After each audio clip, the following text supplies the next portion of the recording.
Innal hamdalillah nahmaduhu wa nasta'inuhu wa nastaghfiruhu wa natubu ilaih wa na'udzu billahi min syururi anfusina wa min sayyiati a'malina may yahdihillahu fala mudilla lahu wa may yudlil fala hadiyalah wa asyhadu an la ilaha illallah wahdahu la syarikalah wa asyhadu anna Muhammadan abduhu wa rasuluhu la nabiyya ba'dah. Ya ayyuhalladzina amanu taqullaha haqqa tuqatih wa la tamutunna illa wa antum muslimun. يا أيها الناس اتقوا ربكم الذي خلقكم من نفس واحدة وخلق منها زوجها وبث منهما رجالا كثيرا ونساء واتقوا الله الذي تساءلون به والأرحام إن الله كان عليكم رقيبا يا أيها الذين آمنوا اتقوا الله وقولوا قولا سديدا يصلح لكم أعمالكم ويغفر لكم ذنوبكم ومن يطع الله ورسوله فقد فاز فوزا عظيما أما بعد فإن أصدق الحديث كتاب الله وخير الهدى هدى محمد صلى الله عليه وسلم وشر الأمور محدثاتها وكل محدثة بدعة وكل بدعة ضلالة وكل ضلالة في النار. Ikhwani fillah wa akhwati fid din azani Allah wa iyyakum. Alhamdulillah pada kesempatan hari ini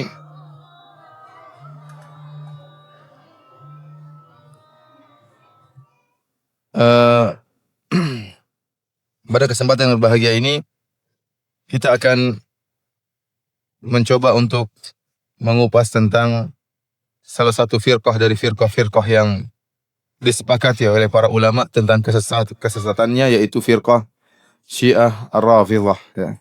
Sungguhnya barang siapa yang mempelajari buku-buku yang ditulis oleh para ulama sejak zaman dahulu, sejak zaman abad keempat, seperti buku yang ditulis oleh Abul Hasan Al-Asy'ari dalam kitabnya Maqalatul Islamiyyin, yang buku tersebut khusus berbicara tentang firqah-firqah. Demikian juga misalnya kitab Al-Farqu Bainal Firaq karya Abdul Qahir Al-Baghdadi. Demikian juga kitab Al-Fisal fil Milal wan Nihal wal Ahwa karangan Ibnu Hazm rahimahullah. Maka seluruh buku-buku yang berbicara tentang firaq-firaq, tentang firqah-firqah, mereka sepakat menyebutkan bahwasanya Syiah Rafidhah merupakan firqah yang sesat. Merupakan firqah yang sesat karena Syiah Ar-Rafidhah, ya, agama mereka dibangun di atas kesesatan. Dan kesesatan mereka bahkan telah diingatkan oleh Al-Imam Syafi'i rahimahullahu taala. Al-Imam Syafi'i rahimahullahu taala pernah berkata, "Ma ra'aitu ahadan min ahli al-ahwa ashhada bizur min ar-Rafidhah." Aku tidak pernah melihat seorang pun dari ahlul ahwa, dari pengikut hawa nafsu, yang lebih pendusta daripada orang-orang Rafidhah. Ya, karena agama mereka dibangun di atas kedustaan. Kata Imam Az-Zahabi rahimahullah, syi'aruhum al-kadhib. Syiar mereka adalah kedustaan. Ya. Demikian juga kita nukilkan dari ulama Syafi'iyah yang lain seperti Al-Imam Az-Zahabi yang tadi sudah saya sebutkan perkataannya. Dalam kitabnya yang lain beliau mengatakan, yang menjelaskan akan kerusakan Rafidhah, mereka mengatakan, beliau mengatakan, wal qaum min akdzabin nasi fi naqliyat. Sungguhnya mereka orang-orang Syiah akdzabun nasi fi naqliyat. Orang yang paling dusta dalam penukilan. Wa ajhalun nasi fil aqliyat, dan orang yang paling bodoh dalam masalah akal. Walihadza kanu 'indal ulama ajhal at-tawaif. Oleh karenanya orang-orang Rafidhah, orang-orang Syiah di sisi para ulama adalah kelompok yang paling bodoh. وَقَدْ دَخَلَ مِنْهُمْ عَلَى الدِّينِ الْفَسَادُ مَا لَا يُحْصِيهِ إِلَّا رَبُّ الْعِبَادِ. Dan sungguhnya kerusakan telah masuk dalam agama ini melalui orang-orang Rafidhah, ya, kerusakan yang sangat banyak yang tidak mengetahuinya kecuali Allah Subhanahu wa taala. Al-Imam Az-Zahabi rahimahullah, ulama besar dari mazhab Syafi'i ini, mengingatkan kita akan tiga hal. Yang pertama bahwasanya orang-orang Rafidhah adalah akdzabun nas fi naqliyat, orang yang paling pendusta dalam penukilan. Yang kedua, orang-orang Rafidhah adalah, ya, ajhalun nas bil aqliyat, orang yang paling bodoh dalam masalah akal. Akan kita lihat bagaimana kebodohan orang Rafidhah, ya, agama mereka adalah agama yang dibangun dengan perkara-perkara yang tidak masuk akal. Dan yang ketiga, kata Imam Az-Zahabi rahimahullah, bahwasanya kerusakan dalam agama ini sangat banyak terjadi melewati orang-orang Rafidhah, masuk melalui orang-orang Rafidhah. Dan kita akan buktikan perkataan Imam Az-Zahabi rahimahullahu taala ini. Ikhwani fillah wa akhwati fid din azani Allah wa iyyakum. Ya. Pembahasan tentang Rafidhah kita akan berbicara secara umum, kita bagi menjadi dua. Yang pertama yaitu tentang akidah mereka, akidah kaum Rafidhah, ya, yang akidah mereka dibangun di atas kebatilan dan di atas kedustaan. Yang kedua adalah bagaimana tentang kejahatan mereka yang telah mereka lakukan dalam sejarah Islam. Ya. Karena kejahatan yang mereka lakukan dibangun di atas akidah mereka yang rusak. Dan apa yang terjadi sekarang ini, pembantaian kaum muslimin, pembantaian ahlu sunnah di Suriah, itu hanyalah salah satu dari buah akidah orang-orang Rafidhah, orang-orang Syiah yang dibangun di atas kebatilan. Sehingga mereka tidaklah membunuh ahlu sunnah di Suriah, ya, bukan hanya sekedar masalah politik, akan tetapi mereka membunuh ahlu sunnah yang ada di Suriah dianatan, karena bagi mereka itu suatu agama. Membunuh ahlu sunnah, ya, mendatangkan surga di sisi Allah Subhanahu wa taala. Sehingga syiar mereka, uqtulus sunnah wadkhulul jannah. Bunuhlah ahlu sunnah maka kalian akan masuk dalam surga. Insyaallah kita akan bagi pembahasan kita menjadi dua pembahasan ini. Kita mulai dari tentang kerusakan yang mereka lakukan, kejahatan yang mereka lakukan. Ikhwani fillah azanillahu wa iyyakum. Adapun sejarah berdarah yang dilakukan oleh orang Syiah terhadap kaum muslimin, maka sudah sejak dahulu kala.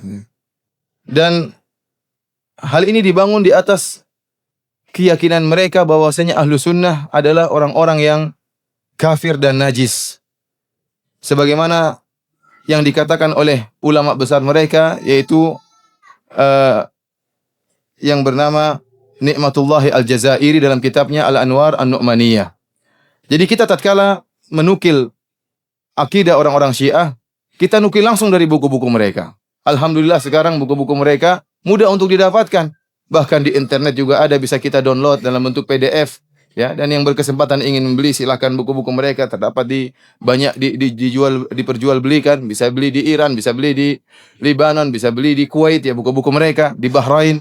Ya, alhamdulillah sekarang mudah bagi Ahlussunnah untuk menelaah langsung buku-buku mereka. Dan kita tatkala menyebutkan akidah orang-orang Syiah, kita tidak menukil dengan perantara, tidak, tapi kita langsung nukil dari buku-buku mereka. Lihatlah bagaimana keyakinan mereka terhadap Ahlussunnah wal Jamaah. Nikmatullah Al-Jazairi dalam kitabnya Al-Anwar An-Nu'maniyah, dia mengatakan bahwasanya adapun An-Nasibi, yaitu Sunni, ya. Jadi mereka menamakan Ahlus Sunnah dengan Nawasib, penentang Ahlul Bait. Kata dia pembahasan tentang Nasibi, tentang Sunni, ya, dijelaskan melalui dua perkara. Dia mengatakan al-awwal, yang pertama pembahasan tentang fi bayani ma'na an-nasib alladhi warada fil akhbar annahu najisun wa annahu syarrun minal yahudi wan nasrani wal majusi wa annahu kafirun najisun bi ijma'i ulama'il imamiyah. Pembahasan pertama tentang siapa yang dimaksud dengan nasibi, yang telah datang dalam banyak riwayat yang menunjukkan bahwasanya nasibi adalah najis, yaitu Sunni adalah najis dan lebih buruk daripada Yahudi, daripada Nasrani dan daripada Majusi. Dan bahwasanya seorang Sunni adalah kafir, najis berdasarkan ijma' ulama al-imamiyah, ulama Rafidhah, ulama Syiah al-imamiyah Ithnai Asyariyah. Kemudian dia menjelaskan tentang makna nasibi. Dan dia menyimpulkan bahwasanya yang dimaksud dengan nasibi adalah semua orang yang mendahulukan selain Ali di atas Ali. Semua orang yang mendahulukan selain Ali bin Abi Thalib di atas Ali bin Abi Thalib radhiyallahu ta'ala anhu, maka dia adalah nasibi. Bahkan dia berkesimpulan, oleh karenanya, kata dia, bahwasanya Abu Hanifah adalah termasuk dari nasibi. Dia mengatakan, wa yu'ayyu hadal makna annal a'immah, yang menunjukkan akan hal ini bahwa semua yang mendahulukan selain Ali terhadap Ali dikatakan nasibi, bahwasanya para imam-imam wa khawasahum, dan juga orang-orang khusus di antara mereka, atlaqu lafdhan nasibi ala Abi Hanifah. Mereka menyatakan Abu Hanifah merupakan nasibi. Wa amsalihi, demikian juga orang-orang semisal dengan Abu Hanifah.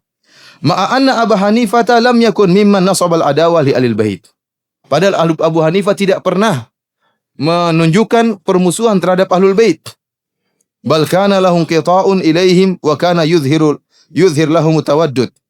Akan tapi Abu Hanifah, ya, bahkan Abu Hanifah sering menunjukkan, ya, kasih sayang terhadap Ahlul Bait. Dia tidak pernah memusuhi Ahlul Bait. Akan tapi kenapa dia dikatakan nasibi? Na'am kana yukhalifu ara'ahum wa yaqulu qala Ali wa ana aqul. Akan tapi kenapa? Karena Abu Hanifah menyelisih pendapat-pendapat Ahlul Bait. Dan Abu Hanifah pernah berkata, Ali berpendapat demikian, saya berpendapat demikian. Karena Abu Hanifah tidak mengakui perkataan Ali bin Abi Thalib, ya, maka dikatakan sebagai apa? Nasibi. Nasibi. Oleh karenanya semua orang yang mengatakan Abu Bakar lebih utama daripada Ali bin Abi Thalib, maka dialah nasibi yang dihukumi oleh orang-orang Syiah sebagai orang yang najis, yang kafir, syarrun minal Yahudi wan Nasrani wal Majusi, lebih buruk daripada Yahudi dan Nasrani dan Majusi. Kemudian pembahasan kedua, itu tadi pembahasan tentang ta'rif nasibi. Apa sih definisi nasibi? Ya, kita semua termasuk dalam nasibi menurut mereka. Kita termasuk sunnah, ahlu sunnah karena ahlu sunnah menyatakan Abu Bakar dan Umar lebih utama daripada Ali bin Abi Thalib, maka kita dianggap najis oleh mereka. Pembahasan kedua, fi jawazi qatlihim wastibahati amwalihim. Tentang bolehnya membunuh mereka, ahlu sunnah, dan halalnya harta-harta mereka.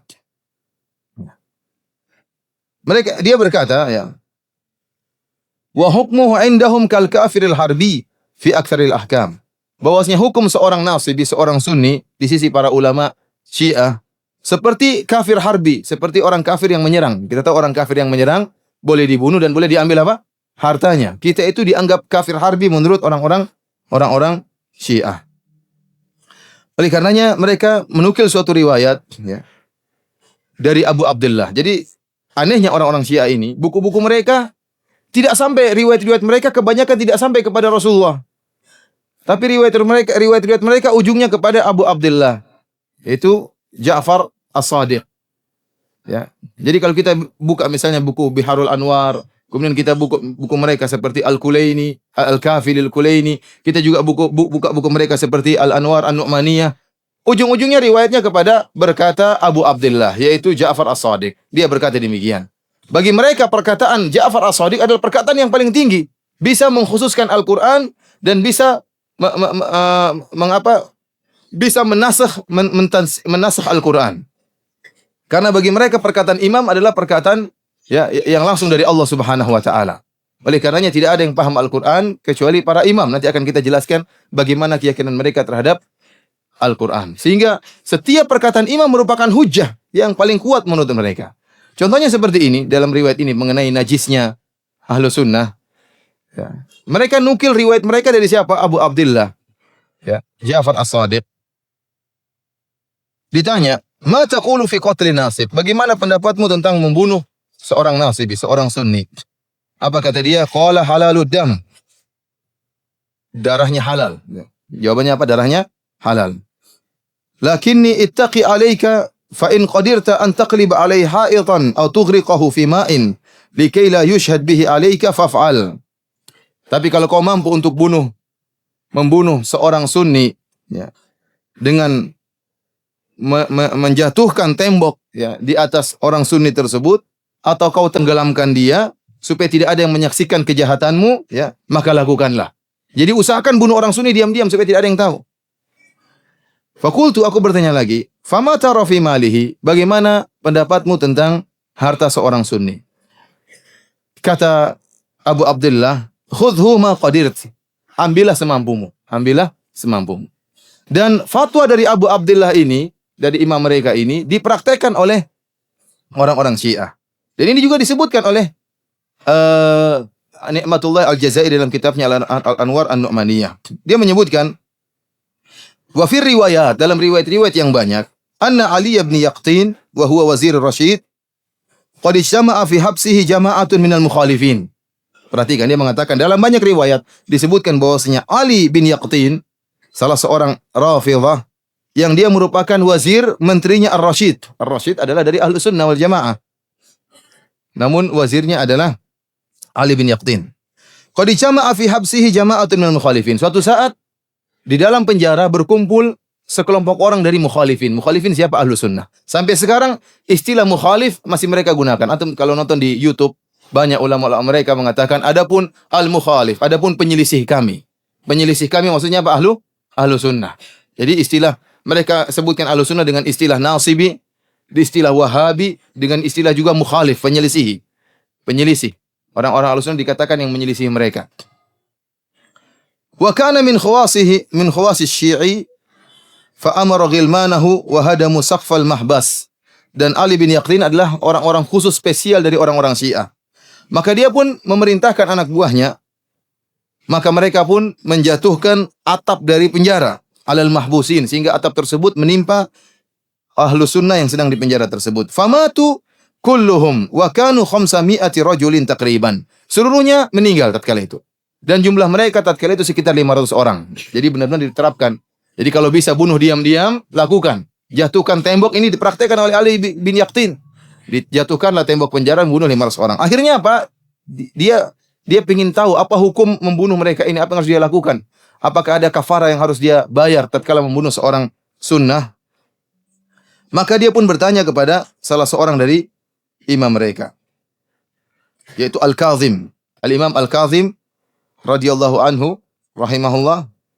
Dia bertanya tentang hukum apa yang telah dia lakukan. Maka jawaban Al-Kazim, imam mereka, fakaffir an kulli rajulin qataltahu minhum bitaisin. Wahai Ali bin Yaqdhin, karena kau telah membunuh mereka, maka setiap sunni yang kau bunuh, maka ada kafarahnya. Kafarahnya yaitu seekor kambing. Wa taisu khairun minhu, dan kambing lebih baik daripada sunni tersebut. Jadi kau bunuh sunni, kafarahnya apa? Kambing. Padahal kambing lebih baik daripada sunni yang kau bunuh. Apa perkataan Ni'matullah Al-Jazairi, ulama Syiah ini? Dia menta'liq, dia mengatakan apa? Fanzur ila hadhihi diyatil jazilati allati la tu'adilu diyata akhihim al-asghar wa huwa kalbu said. Lihatlah bagaimana dia terhadap pembunuhan seorang sunni.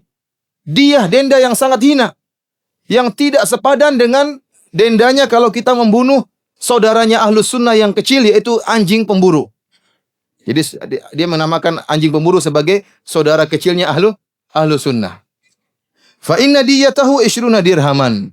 Kalau kita membunuh seekor anjing pemburu, maka diyahnya 20 dirham. Wala diyata akhihim al-akbar wa huwa al-yahudi aw al-majusi fa innaha 800 dirhamin wa haluhum fil akhirati akhassu wa anjas. Demikian juga denda membunuh seorang sunni, yaitu dendanya hanya seekor kambing, tidak sepadan dengan denda membunuh saudara mereka, saudara besar mereka. Siapa? Yaitu Yahudi atau Majusi. Karena denda membunuh seorang Yahudi atau Majusi 800 dirham. Ya, kambing mungkin 1 dirham aja. Wa haluhum fil akhirati akhas wa anjas. Dan kondisi Ahlussunnah di akhirat lebih buruk dan lebih najis daripada Yahudi dan Nasrani. Ya. Ini keyakinan mereka ya terhadap Ahlussunnah wal Jamaah. Mereka meyakini bahwasanya Ahlussunnah wal Jamaah lebih kafir daripada Yahudi, Nasrani, Majusi. Bahwasanya Ahlussunnah lebih hina daripada anjing buruan, dan Ahlussunnah darahnya halal untuk ditumpahkan, kemudian hartanya juga halal untuk diambil. Oleh karenanya apa yang kita lihat sekarang, pembunuhan yang terjadi di Suriah merupakan hal yang biasa, karena apa yang mereka lakukan dibangun di atas akidah bahwasanya najisnya Ahlussunnah dan boleh membunuh Ahlussunnah wal Jamaah. Bahkan ulama besar mereka, Asyirazi zaman sekarang ini, dan suaranya masih antum bisa lihat, bisa dengar di YouTube. Dia mengatakan apa? Kata dia, fal wahabi al-irhabi al-kafir an-nasibi al-wahshi yajibu qatluhu wa kulli man yu'ayyiduhu. Kata dia, seluruh wahabi, teroris yang kafir dan nasibi, yang bengis, wajib untuk dibunuh. Dan seluruh orang yang mendukung mereka harus wajib juga untuk dibunuh. Min rajuliddin, baik orang yang agamis, au ghairu rajuliddin, atau orang yang umum selain orang yang agamis, yajibu qatluhu, wajib untuk dibunuh. Wa man la yaqulu biwujubi qatli haula wa biwujubi qatli muayyidihim fahuwa alaniyatan yakfuru bil Qur'an. Barang siapa yang mengatakan tidak wajib untuk membunuh mereka, orang-orang Wahabi, dan tidak wajib membunuh orang-orang yang mendukung Wahabi, maka dia telah kafir kepada Al-Quran secara terang-terangan. Jadi mereka meyakini bahwasanya Wahabi atau Sunni wajib untuk dibunuh.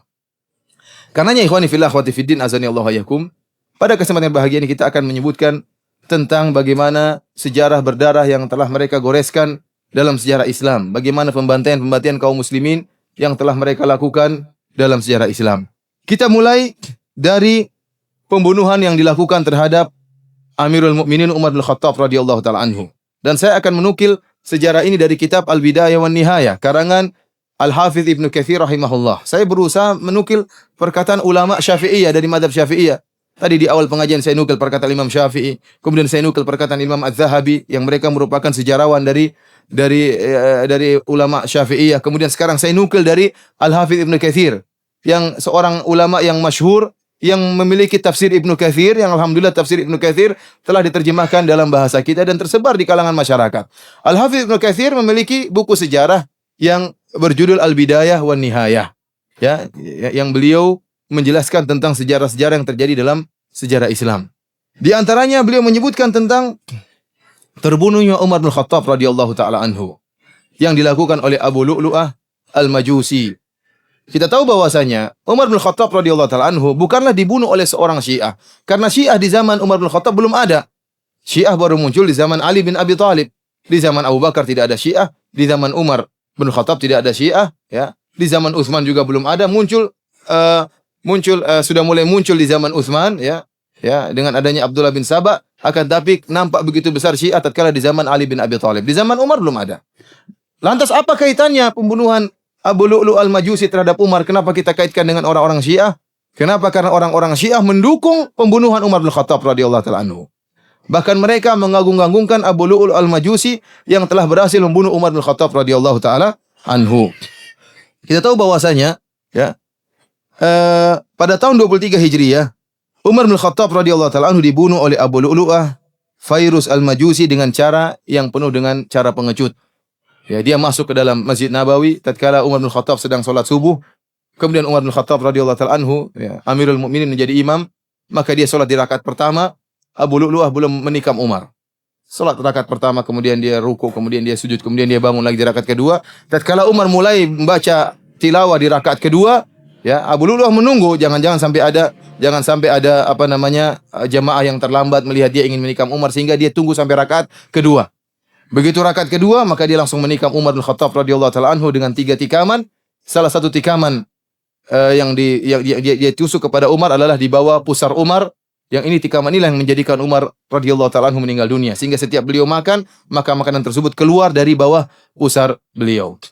Ini dilakukan oleh Abu Lu'lu'ah Al-Majusi. Setelah itu, Abu Lu'lu'ah Al-Majusi sempat, ya, diserang oleh para sahabat tatkala itu yang sedang menjadi makmum. Sehingga ada sekitar 7 orang atau 8 orang yang meninggal di tempat juga, dibunuh oleh Abu Lu'lu'ah Al-Majusi. Karena dia menggunakan khanjar, dia menggunakan belati yang bermata dua dan beracun. Sementara para sahabat tidak siap, tidak menggunakan sholat, tidak membawa senjata mereka.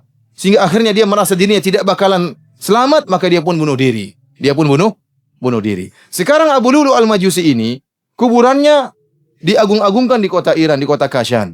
Antum bisa masuk di internet, antum bisa lihat sendiri bagaimana kuburannya. Kemudian ditulis oleh orang-orang Iran dengan Baba Syuja, sang pemberani, sang pahlawan. Mereka benar-benar mengagungkan Abu Lu'lu'ah Al-Majusi. Bahkan mereka sebutkan dalam buku-buku mereka bagaimana Abu Lu'lu'ah Al-Majusi adalah seorang pahlawan yang sangat hebat, ya, yang memiliki jasa yang besar dalam Islam karena telah berhasil membunuh Umar bin Khattab. Karena menurut mereka Umar bin Khattab adalah apa? Adalah tagut dan syaitan. Umar bin Khattab adalah tagut dan syaitan, dan Abu Lu'lu'ah Al-Majusi telah berhasil berjasa besar membunuh tagut dan syaitan. Akhirnya sekarang orang-orang Iran, orang-orang Syiah Rafidah mengadakan perayaan terbunuhnya Umar bin Khattab radhiyallahu taala anhu. Mereka bahagia dengan terbunuhnya Umar bin Khattab radhiyallahu taala anhu. Sebagaimana mereka merayakan hari kematian Aisyah radhiyallahu taala anha. Antum bisa lihat di YouTube bagaimana Yasir Al-Habib merayakan hari kematian Aisyah. Kenapa dia mengatakan hari ini adalah hari tewasnya Aisyah? Kita bergembira karena Allah memindahkan Aisyah dari dunia menuju neraka jahanam. Kita berbahagia. Ya. Jadi mereka senang dengan meninggalnya tokoh-tokoh para sahabat. Di antaranya Umar bin Khattab radhiyallahu taala anhu.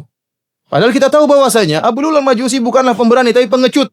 Dia tidak berani berduel dengan Umar bin Khattab radhiyallahu taala anhu, tetapi dia menikam dari belakang. Dia penakut, pengecut, dan dia dengki kepada Umar bin Khattab radhiyallahu taala anhu karena Umar bin Khattab telah menjatuhkan negeri Persia dan telah memadamkan apinya orang-orang Majusi. Sehingga dia pun hasad kepada Umar dan membunuh Umar bin Khattab radhiyallahu taala anhu. Abu Lu'lu'ah Al-Majusi ini jelas orang Majusi. Namun orang-orang Iran, orang-orang Rafidah menulis tulisan yang banyak menunjukkan Abu Lu'lu'ah adalah seorang muslim. Seorang muslim memiliki jasa yang besar. Antum masuk dalam website mereka ada. Ini bukan omong kosong. Antum masuk dalam website mereka, antum baca bagaimana mereka membela Abu Lu'lu' al-Majusi. Bahkan mereka berdoa kepada Allah Subhanahu wa taala, Allahumma hsyurna ma'abi Lu'lu'. Di antara doa mereka, ya Allah, kumpulkanlah kami di padang mahsyar dengan Abu Lu'lu' al-Majusi. Kita bilang apa? Amin ya, Pak. Amin. Di antara kegoblokan orang-orang Syiah menunjukkan bahlulnya mereka. Kok bisa kuburannya Abu Lu'lu' al-Majusi ada di Iran? Abu Lu'lu' al-Majusi dibunuh di mana? Di Madinah, di Masjid Nabawi, terbunuh. Bunuh diri, bukan terbunuh, bunuh diri. Kok bisa mayatnya sekarang ada di mana? Di Iran. Ya, mereka kirim pakai kargo apa tatkala itu? Ya. Tapi demikian orang-orang Iran, agama mereka dibangun di atas khurafat. Sehingga mereka buat ada kuburan Abu Lu'lu' al-Majusi, mereka beribadah di situ, mereka bertawassul dengan Abu Lu'lu' al-Majusi karena mereka anggap Abu Lu'lu' al-Majusi adalah seorang wali di antara wali-wali Allah Subhanahu wa taala. Oleh karenanya kita katakan kejahatan pertama yang diagung-agungkan oleh orang-orang Syiah adalah terbunuhnya Amirul Mukminin Umar bin Khattab radhiyallahu taala anhu. Dan subhanallah, kalau antum lihat bagaimana kekejian mereka terhadap Umar bin Khattab radhiyallahu taala anhu. Umar bin Khattab radhiyallahu taala adalah seorang yang luar biasa, pemberani, seorang yang hebat, tokoh kaum muslimin, ya. Dan para sahabat pun demikian. Namun orang-orang Rafidhah ya menggambarkan tentang Umar sebaliknya. Umar dikatakan sebagai bencong, ya, sebagai orang yang homoseksual, ya. Ini dalam buku-buku mereka. Kadang kalau kita baca perkataan mereka kita tidak kuat karena saking buruknya perkataan mereka terhadap Umar bin Khattab radhiyallahu taala anhu. Kita tahu dalam hadis-hadis bagaimana Umar bin Khattab radhiyallahu taala anhu, kemuliaan Umar sangat banyak. Ya, Umar bin Khattab beberapa kali idenya disepakati oleh Allah. Allah turunkan ayat-ayat sesuai dengan idenya Umar bin Khattab radhiyallahu taala anhu. Kemudian bagaimana hebatnya Umar sehingga para sahabat mengatakan kami tidak pernah bisa sholat di Masjidil Haram kecuali setelah Islamnya Umar bin Khattab radhiyallahu taala anhu. Bahkan Rasulullah SAW berdoa, ya Allah, masukkanlah Umar ke dalam Islam. Sehingga tatkala Umar bin Khattab masuk dalam Islam, maka jayalah para sahabat tatkala itu. Ada kejayaan, ada kekuatan. Kenapa? Karena Umar telah masuk Islam. Bahkan Umar, jangankan manusia, syaitan pun takut, kata Nabi SAW. Ya Umar, malak yaka syaitan, salikan fajjan, illa salaka fajjan goyra fajjik. Kata Nabi SAW, wahai Umar, tidaklah syaitan bertemu dengan engkau sedang melewati satu jalan, kecuali syaitan cari jalan yang lain. Syaitan dia takut sama Umar. Jangankan manusia, syaitan orang kafir. Syaitan pun takut sama Umar bin Khattab radhiyallahu taala anhu. Bagaimana gagahnya Umar bin Khattab radhiyallahu taala anhu. Digambarkan oleh orang Syiah sebaliknya. Kata mereka Umar bin Khattab adalah seorang yang bencong. Yang gagah perkasa jadi apa? Bencong. Bahkan mereka mengatakan Umar bin Khattab punya penyakit di duburnya. Dan tidak mungkin penyakitnya sembuh kecuali diberikan air mani laki-laki. Jadi Umar disodomi menurut mereka. Ya.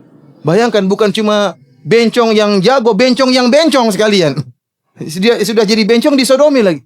Ini kan perkataan yang buruk tentang Umar bin Khattab radhiyallahu taala, dan demikianlah ya orang-orang Syiah yang bahlul kalau sudah berdusta, dustanya seperti itu, dusta yang sangat ngawur, ya. Menggambarkan Umar adalah seorang yang pengecut, syaitan dan bencong dan lain sebagainya.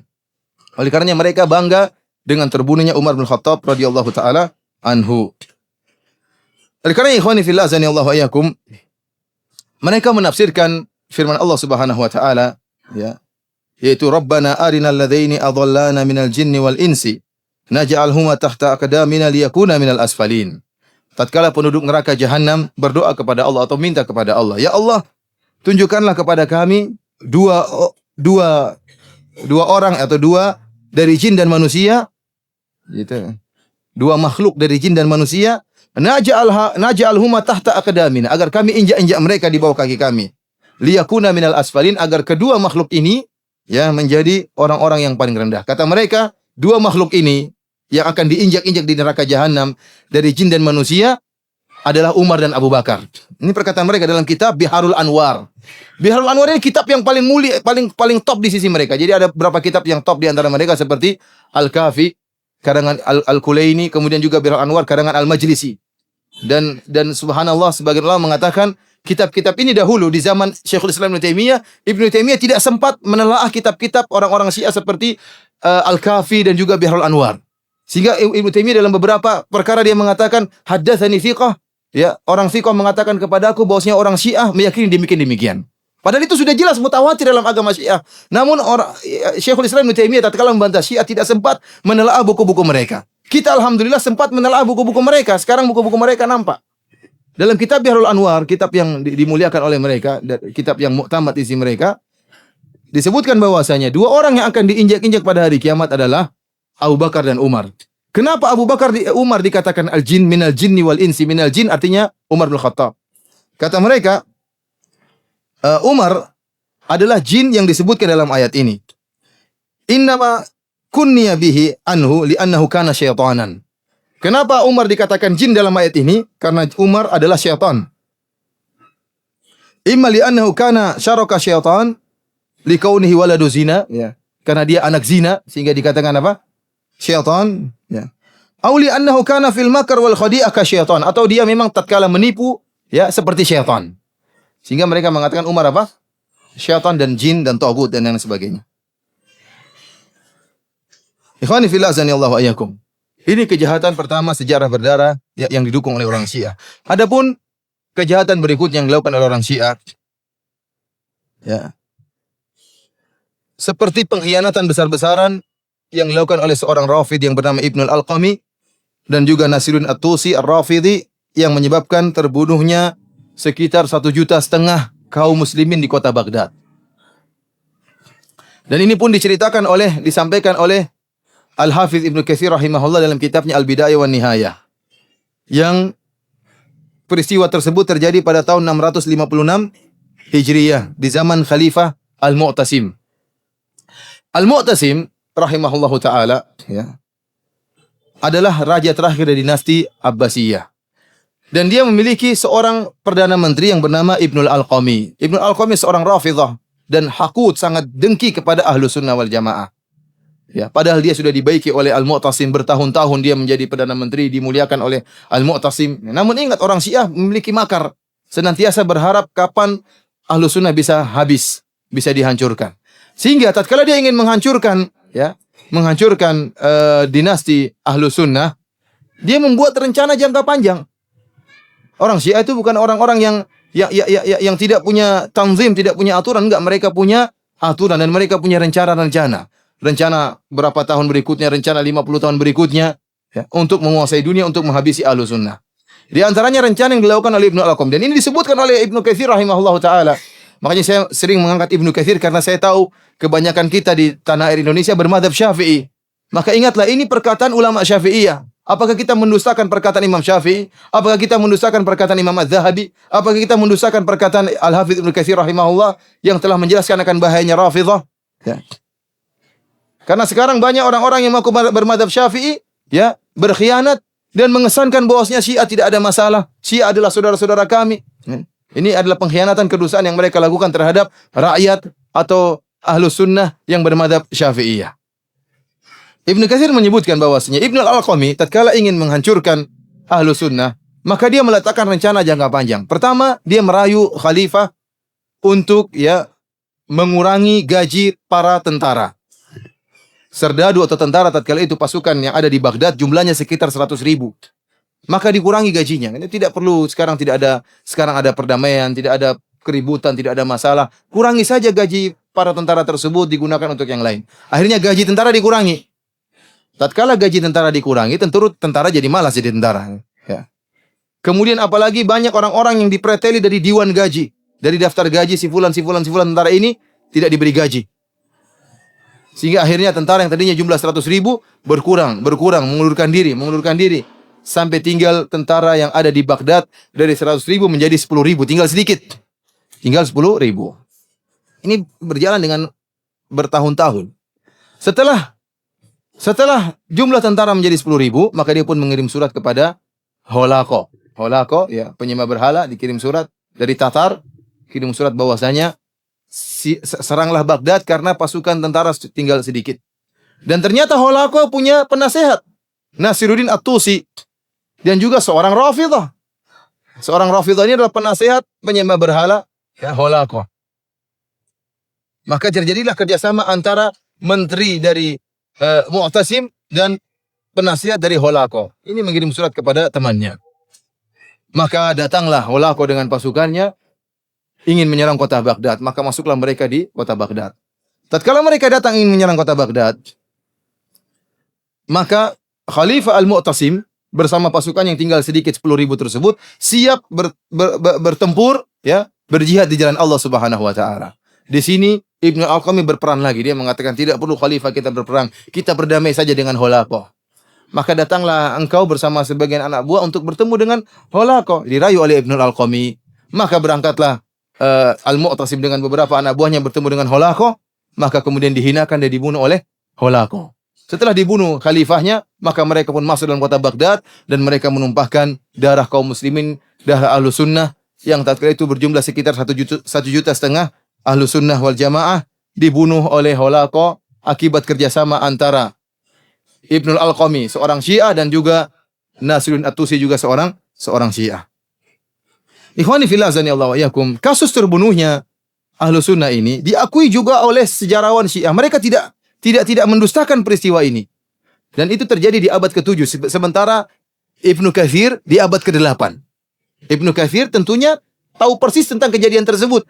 Karena jarak cuma berapa? Sekitar satu abad.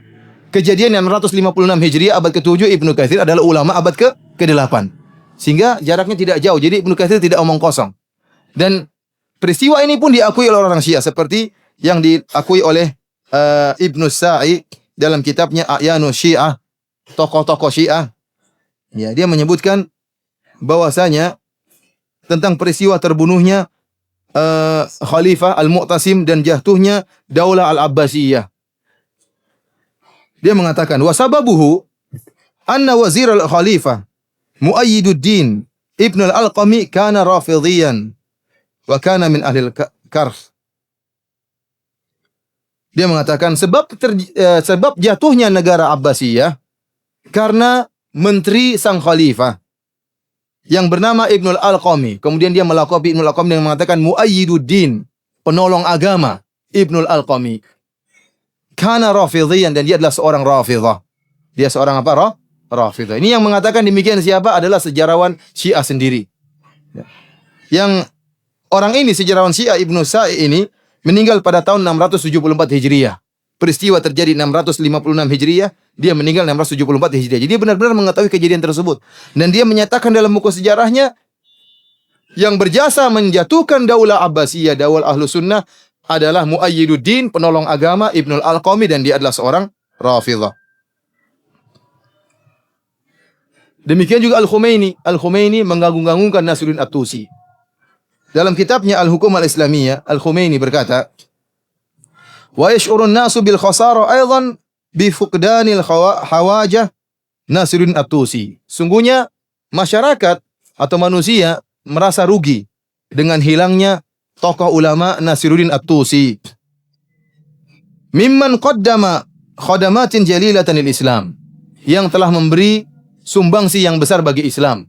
Siapa? Nasiruddin At-Tusi. Apa sumbangsinya? Membunuh ahlu sunnah yang berjumlah 1.500.000 orang. Ini dibangga-banggakan oleh Al-Khumaini. Demikian juga diakui oleh sebelum Khumaini Mirza Muhammad Baqir Al-Khawansari Al-Asbahani yang wafat pada tahun 1313 Hijriah dalam kitabnya Raudhatul Jannat. Ini juga buku yang jadi pedoman oleh orang-orang Syiah Rafidhah. Dia mengakui tentang pembantaian ahlu sunnah yang disebabkan oleh orang Rafidhah. Dia mengatakan apa? Bahkan dia bangga. Dia mengatakan, ila an asala min dima'ihim al-akhdhar ka'amsalil anhar fanhara biha fi ma'i dujlah. Kata dia, sampai akhirnya tertumpahkanlah darah ahlu sunnah yang kotor sebagaimana mengalirnya sungai-sungai.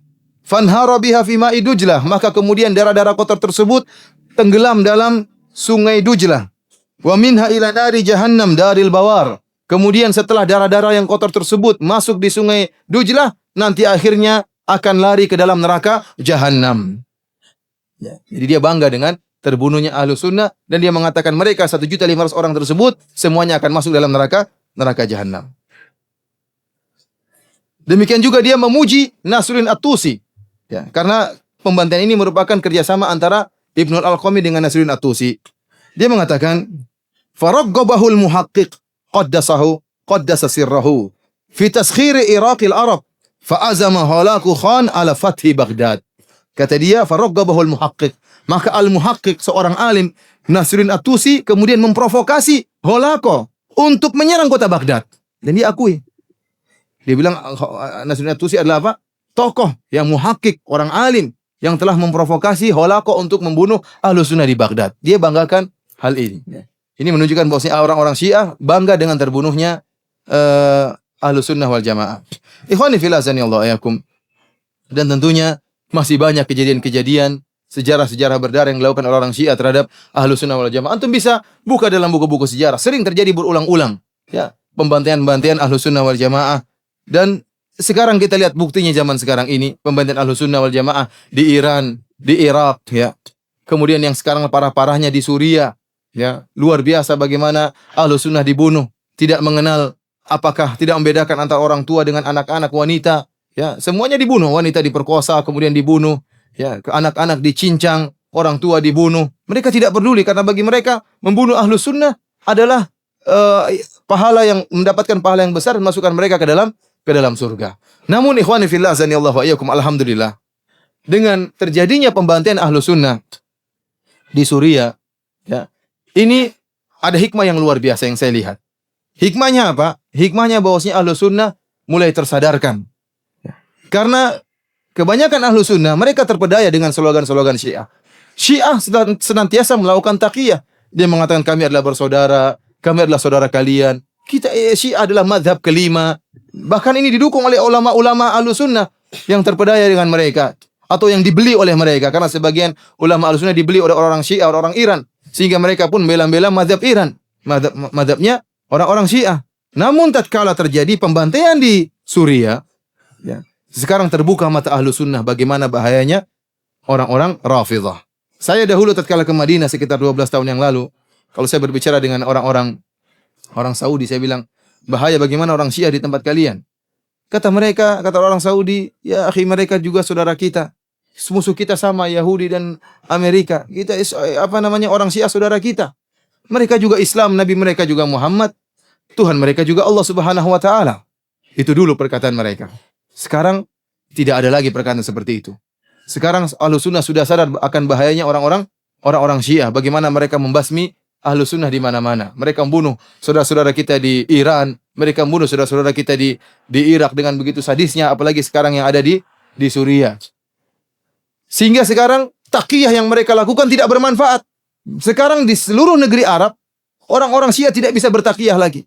Percuma. Karena sudah ketahuan. Tidak mungkin. Tidak mungkin lagi mereka bertaqiyah. Mereka ingin menyembunyikan akidah mereka, sekarang sudah terbongkar dengan bagaimana mereka membantai Ahlus Sunnah di Suriah. Dan sekarang orang-orang Syiah semua bersatu, baik Iran maupun Libanon, dengan Suriah, tentara Suriah bergabung menyerang Ahlus Sunnah wal Jamaah. Dan ini adalah perang agama, bukan perang politik. Ya. Perang agama, buktinya orang-orang Iran semua gabung, orang Syiah semua gabung dalam barisannya Bashar al-Assad untuk menyerang Ahlus Sunnah wal Jamaah. Namun ikhwani fillah azanillahu wa iyyakum, yang saya khawatirkan adalah di tanah air kita. Di tanah air kita ini orang-orang masih banyak bisa ditipu, masih banyak bisa dibohongi. Taqiyahnya orang-orang Syiah di tanah air kita laris. Masih laris. Kenapa? Karena orang-orang Indonesia orang yang baik-baik, ya, sering berhusnudzon, ya. Sehingga tatkala orang Syiah mengatakan kami saudara, mereka masih mempercayai kedustaan orang-orang Syiah. Bahkan ada beberapa berita-berita dusta yang disebarkan oleh orang-orang Iran, ya, orang-orang Syiah, yang ditelan mentah-mentah oleh orang-orang Indonesia. Ya, seperti kasus beberapa kali saya sebutkan atau saya tulis di website tentang beberapa berita kedustaan yang digembar-gemborkan oleh orang-orang Iran. Seperti berita misalnya mereka mengatakan pemerintah Saudi akan membongkar kuburan Nabi dan memindahkan kuburan Nabi di tempat yang lain. Ini ternyata setelah dicek, beritanya berasal dari kantor berita Farsi Agency, kantor beritanya orang-orang Iran. Ya, dan kita sudah cek sendiri, ternyata benar dari kantor berita Iran. Lihat bagaimana berita ini termakan atau ditelan mentah-mentah oleh sebagian orang Indonesia. Bahkan ikut disebarkan sebagian orang-orang yang benci kepada kerajaan Arab Saudi, ikut menyebarkan untuk menjelek-jelekan Arab Saudi. Padahal itu adalah bualannya orang-orang Syiah. Lihatlah bagaimana liciknya orang-orang Syiah. Sekarang pemerintah Saudi punya niat baik memperluas Masjid Nabawi dan memperluas Masjidil Haram, dan sudah dilakukan oleh sejak zamannya Malik Fahad, Raja Fahad. Kemudian sekarang dilanjutkan oleh proyek tersebut oleh Raja Abdullah. Maka ingin memperluas Mekah, dan sekarang kita bisa lihat bagaimana perluasan Mekah, proyek raksasa yang luar biasa demi berkhidmah kepada kaum muslimin. Dan di antaranya juga akan terjadi proyek pelebaran Masjid Nabawi, dan saya dengar akan dikerjakan setelah pelaksanaan ibadah haji, karena sekarang belum mulai dikerjakan, dan itu memerlukan biaya yang sangat luar biasa, dan semuanya dilakukan demi khidmah kepada kaum muslimin. Bukankah ini kebaikan kerajaan Arab Saudi? Ini kebaikan. Tetapi orang-orang Iran untuk memalingkan dari kebaikan Arab Saudi, dia buat isu bahwasanya kerajaan Arab Saudi akan memindahkan kuburan Nabi Shallallahu Alaihi Wasallam.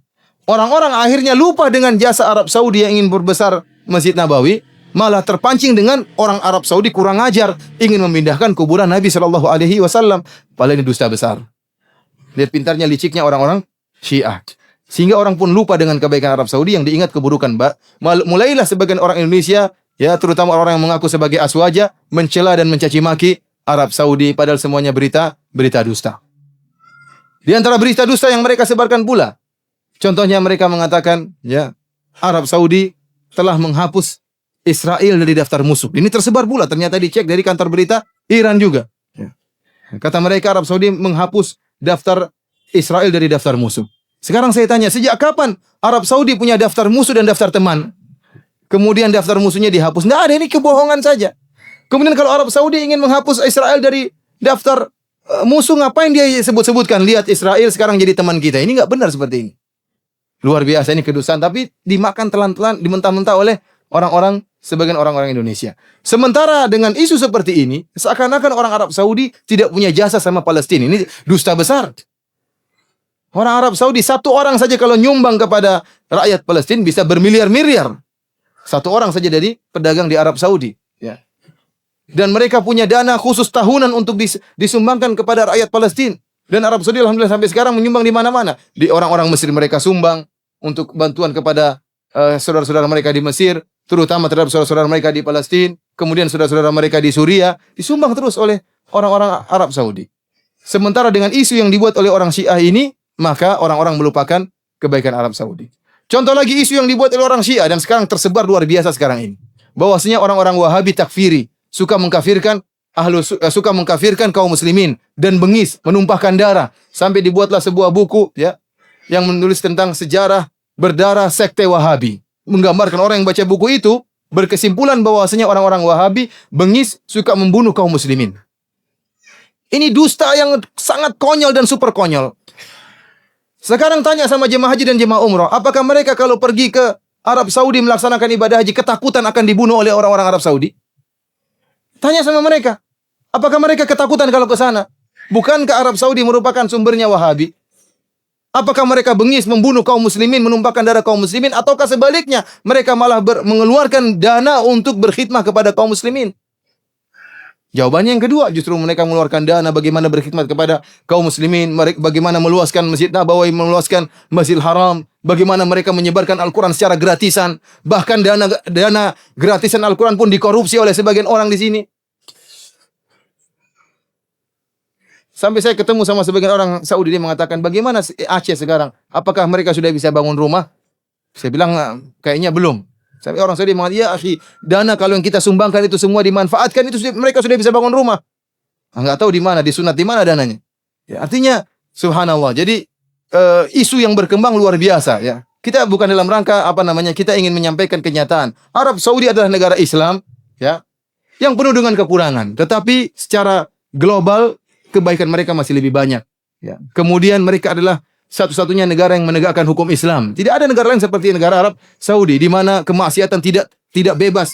Antum ke Madinah, ke Mekah, alhamdulillah tidak ada namanya tempat perzinahan, tidak ada namanya tempat minum bir atau dan lain sebagainya. Antum masuk dalam supermarket, antum mendengar bacaan murattal Al-Qur'an. Ya, di sini mana ada seperti itu?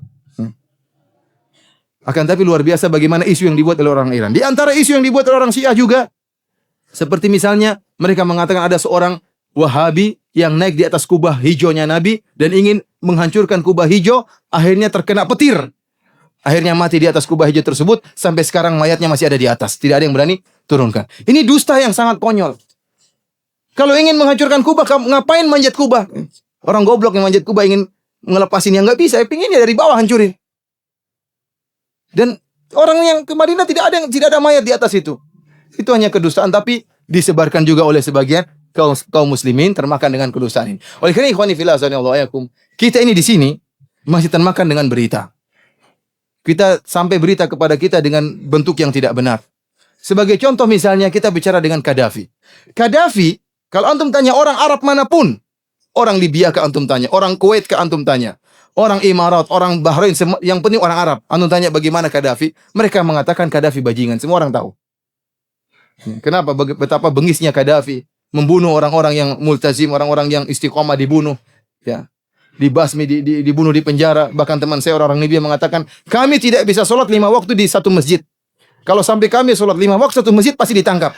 Jadi sholat duhur di masjid ini, sholat asar tempat lain, sholat maghrib di masjid yang lain. Kenapa? Karena bahayanya apa? Intel-intelnya orang-orang Gaddafi. Tetapi Gaddafi sampai di tanah air kita pahlawan luar biasa. Bagaimana berita bisa apa? Bisa merubah ya, kenyataan yang ada. Padahal antum tanya orang Arab manapun, karena orang Arab tidak bisa dibohongi. Karena berita dengan apa? Bahasa Arab. Di sini semuanya bisa berubah. Bisa dijadikan pahlawan, penjahat dikatakan pahlawan. Ya. Kenapa? Karena Indonesia mudah termakan dengan isu-isu berita yang ada kebohongan. Oleh karena yang saya khawatirkan tentang masalah Syiah adalah di tanah air kita. Karena rakyat kita, ya, karena ketidaktahuan dan karena sifat mereka yang husnudzon berbaik sangka, masih bisa dibohongi oleh orang-orang Syiah. Namun, ya, kalau terjadi sesuatu, maka akan nampak kebusukan orang-orang Syiah. Kita lihat sekarang orang Syiah sekarang, mereka jumlah mereka masih sedikit, mereka sudah berani ya mengancam ahlu sunnah. Seperti Jalaluddin Rahmat mengatakan, apakah ya kita akan memindahkan konflik Irak ke Indonesia? Ini jumlah mereka masih sedikit, mereka sudah berani berkoar-koar. Bagaimana kalau jumlah mereka banyak? Oleh karena saya waktu ceramah di PTIK, di sekolah perwira polisi, saya sampaikan kepada salah seorang yang bintang 1 ya, brigjen atau ya, saya katakan kepada dia, tidak mungkin kita akan meraih perdamaian di tanah air kita kalau orang-orang Syiah berkembang. Mustahil. Kenapa? Kalau muncul orang-orang Syiah, kemudian mereka mengatakan Abu Bakar terlaknat, Umar terlaknat, Aisyah pezina, apakah orang Islam akan diam-diam saja? Tidak mungkin. Pasti terjadi pertumpahan darah. Ibu kita saja kalau dibilang pezina kita ngamuk, apalagi istrinya Nabi SAW. Kalau ada orang Syiah mengatakan Al-Quran lagi tidak sah, Al-Quran ada perubahan, kira-kira orang-orang akan diam? Mustahil akan diam. Mungkin ada yang dibayar orang-orang Syiah, orang ulama Ahlussunnah dibayar, kemudian dia diam, tapi orang-orang awam yang tidak dibayar akan ngamuk. Dan tidak semua ulama mau dibayar oleh orang Syiah. Dan pasti akan terjadi pertumpahan darah. Mustahil tidak terjadi pertumpahan darah. Mau mengatakan orang Syiah disuruh diam, mustahil mereka akan diam karena mereka menyebarkan agama mereka, menyebarkan akidah mereka. Ikhwani fillah azanillahu wa iyyakum, di antara kejahatan orang Syiah adalah kejahatan yang mereka lakukan di Haramain. Al-Haramain yaitu di Masjid Nabawi dan Masjidil Haram. Kenapa mereka berani melakukan kejahatan di Masjidil Haram dan Masjid Nabawi? Karena memang mereka menganggap Masjidil Haram dan Masjid Nabawi kurang bernilai. Ini di antara yang perkataan Ibnu Taimiyah tadi dalam kitab Minhajus Sunnah. Ibnu Taimiyah mengatakan, akhbarani fiqh, ada seorang yang terpercaya mengatakan bahwasanya orang-orang Syiah mengagungkan Karbala lebih daripada Haramain.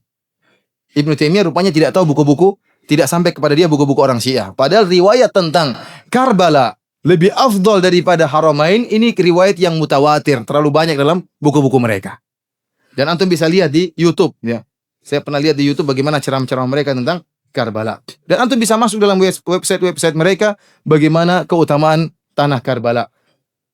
Di antaranya saya sebutkan suatu riwayat ya.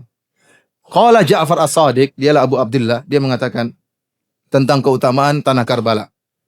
Inna ardal Ka'bah qalat, sungguhnya tanah Ka'bah yaitu tanah yang di atasnya Ka'bah berkata, man misli wa qad buniya baitullahi ala dhahri. Siapa yang seperti saya? Telah dibangun rumah Allah di atas saya. Ya'tinin nasu min kulli fajin amik. Orang-orang telah datang kepada saya dari segala penjuru dunia ini. Wa ju'iltu haramallahi amnahu. Dan aku dijadikan sebagai tanah suci.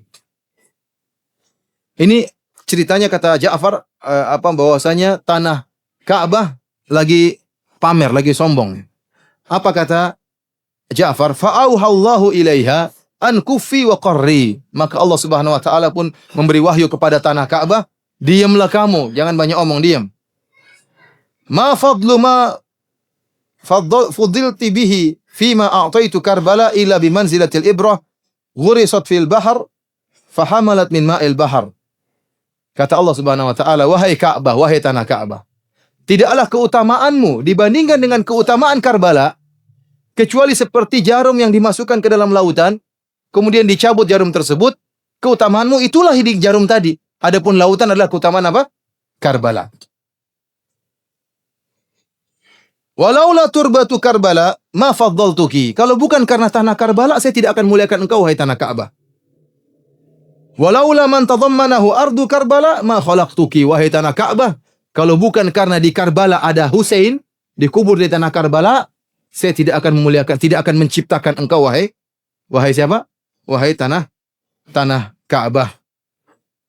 Ini subhanallah. Ini tertulis dalam buku-buku mereka. Jelas bahwasanya tanah Karbala lebih afdal daripada tanah Ka'bah. Bahkan saya pernah dengar ceramah di YouTube dari salah seorang ulama mereka dia mengatakan apa? Dia mengatakan tanah Karbala afdal dan lebih suci daripada tanah suci Mekah. Kenapa? Tanah suci Mekah kalau didatangi jemaah haji terasa sempit. Tapi kalau tanah Karbala dia bisa melebar. Jadi tanahnya bisa melar, apa? Ini bahlul sama orang siapa? Khurafat isinya. Kemudian kenapa Allah mengatakan kalau bukan tanah Karbala saya tidak akan ciptakan engkau, wahai tanah Ka'bah. Yang di luar disucikan tanah Ka'bah atau tanah Karbala? Tanah Ka'bah. Karbala belakangan jadi suci. Kalau Husain dikubur di situ baru jadi suci. Husain kapan meninggalnya? Jauh. Tahun sekitar 80-an Hijriah. Taib sebelumnya tanah Ka'bah bagaimana? Kata dia dalam riwayat ini, kalau bukan ada Husain, saya tidak akan ciptakan engkau. Kalau bukan ada Husain dikubur di tanah Karbala, saya tidak akan ciptakan engkau, wahai tanah Ka'bah. Ini khurafat yang luar biasa. Di antaranya mereka berkata tentang menziarahi kuburan Husain di Karbala lebih afdal daripada haji. Kata mereka dalam riwayat mereka, dalam kitab Furu' al-Kafi, ya, dikatakan, inna ziyarata qabril Husain ta'dilu 20 hajjah. Wa afdal min 20 umrah wa hajjah. Sungguhnya menziarahi kuburan Husain itu sama dengan 20 kali haji. Wa afdal dan lebih baik daripada 20 umrah wa hajjah, dan afdal daripada 20 umrah dan haji. Ada seorang yang berkata kepada seorang Rafidhah berkata kepada imamnya, dia mengatakan, ini hajjatu tis'a asyrata hajjah. Kata dia, wahai imam, saya sudah hajian 19 kali. Wa tis'a asyrata umrah, dan saya sudah umrah 19 kali. Maka sang imam berkata sambil mengejek, dia mengatakan apa? Hujjatan ukhra wa tamir umratan ukhra. Tuktab laka ziyaratu qabril Husain alaihi salam. Kalau begitu tambah lagi satu hajimu dan tambah lagi satu umrahmu supaya kau dicatat seperti menziarahi kuburan apa? Husain. Ya ikhwan, di sini antum lihat jelas bahwasanya mereka merendahkan tanah suci haram dan Mekah dan Madinah. Mereka lebih mengutamakan tanah Karbala karena ibadah mereka adalah menyembah apa? Menyembah mayat. Ibadah mereka adalah menyembah manusia. Sampai ada antum lihat di YouTube bagaimana ya perkataan seorang tentara Bashar al-Assad yang akan meninggal sudah sakaratul maut, dia masih mengatakan apa? Dia masih mengatakan labbaik ya Zainab, labbaik ya Husain, ya Ali madad. Antum lihat di internet ada. Sudah berdarah berlumuran darah dia mengatakan, aku penuhi panggilanmu wahai Zainab. Bukan labbaik Allahumma labbaik, aku penuhi panggilanmu ya Allah, tapi apa? Labbaik ya Husain, labbaik ya Zainab, ya Ali madad, wahai Ali, pertolonganmu. Dan ini sering kalau kita tawaf di Ka'bah mereka mengatakan al-madad ya Ali, al-madad ya Husain, al-madad pertolonganmu. Bukan minta kepada Allah tapi kepada Ali dan Husain dan teman-temannya. Ini kesyirikan yang nyata. Kesyirikan yang nyata, meminta kepada mayat bukan minta kepada Allah Subhanahu wa taala. Allah mengatakan, "Amma yujibul mutarra idza da'ah." Siapa yang bisa menyelamatkan orang-orang dalam keadaan kondisi terdesak kecuali Allah Subhanahu wa taala. Dan saya sering sampaikan logika kepada sebagian ikhwah. Sekarang ya ikhwan ya, di antara yang menunjukkan bahwasanya tawasul meminta kepada mayat merupakan syirik akbar, ya. Sekarang sebagai logikanya contohnya gini. Antum sekarang misalnya ingin meminta sesuatu di Bapak Presiden misalnya. Tapi antum tahu kalau antum minta presiden langsung tidak akan diterima. Karena presiden tidak kenal antum. Dan antum tahu ada seorang menteri yang bisa memberi syafaat kepada antum minta kepada presiden. Akhirnya antum pergi ke menteri tersebut. Antum mengatakan, Pak Menteri, tolong saya Pak Menteri sampaikan ke Presiden, Pak Menteri, saya begini-begini Pak Menteri, saya ada kondisi dalam keadaan darurat Pak Menteri, saya sangat butuh, tolong sampaikan kepada Presiden, dan seterusnya antum merengek kepada Menteri tersebut. Saya tanya sama antum, waktu antum merengek sama Menteri tersebut, kerendahan antum kepada Menteri atau kepada Presiden? Kepada siapa? Menteri atau Presiden? Kepada Menteri, bahkan bisa jadi Presiden antum lupakan. Bisa jadi Presiden antum apa? Lupakan.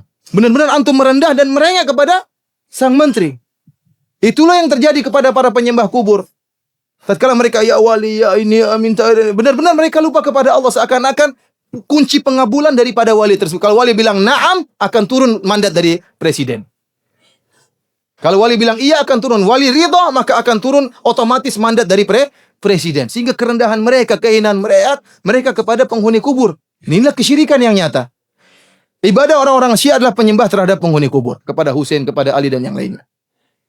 Kita katakan Ali dan Husain dan adalah wali-wali Allah Subhanahu wa taala, namun mereka tidak berhak untuk disembah. Jangankan Ali dan jangankan Husain, Isa bin Maryam, seorang nabi yang lebih mulia daripada Ali dan Husain dan yang lainnya, tidak berhak untuk diibadahi, apalagi sekedar wali-wali seperti itu.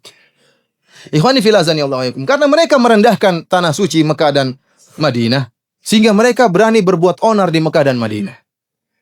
Ibnu Katsir rahimahullah menyebutkan kisah bagaimana yang dilakukan kejahatan yang dilakukan oleh orang-orang Qaramithah. Ya, Abu Thahir Ar-Rafidhi yang dia menghadang para jemaah haji kemudian merampas harta mereka. Dihadang jemaah haji, dirampas harta mereka. Ini orang Syiah. Kemudian bagaimana dia juga mencuri, mencongkel Ka'bah, mencongkel apa namanya? Hajar Aswad, kemudian dibawa lari selama 23 tahun, dibawa kabur. Sampai tatkala ada seorang atau raja dari Mekah kemudian minta agar dikembalikan Hajar Aswad tersebut dengan memberikan uang kepada dia, tidak mau, bahkan diperangi dan dibunuh raja tersebut. Namun akhirnya tatkala mereka terus mendapatkan bencana dan bencana dan bencana, akhirnya dikembalikanlah Hajar Aswad tersebut ke Ka'bah. Kemudian yang terjadi di zaman sekarang ini juga, seperti yang disebutkan oleh berita Arab Saudi, ya. Pada tahun 1406 Hijriah atau tahun 1986 Hijriah, ya, televisi Saudi menyebutkan tentang gambar-gambar dinamit yang dibawa oleh orang-orang Syiah Rafidhah. Ya, mereka ingin buat makar bagi jemaah haji. Namun ketangkap oleh apa? Pemerintah Arab Saudi. Di antaranya juga seperti kasus terowongan Mina yang menyebabkan banyak orang terbunuh. Yang melakukan siapa? Orang Rafidhah juga.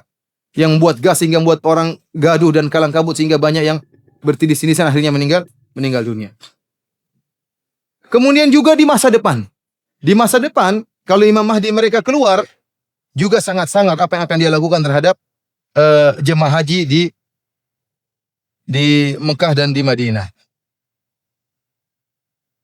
Disebutkan dalam buku mereka, dalam kitab Al-Ghaibah Tusi, dia mengatakan, "Idza qama al-Mahdi hadamal Masjidil Haram." Kalau Mahdi muncul, dia akan hancurkan Masjidil Haram.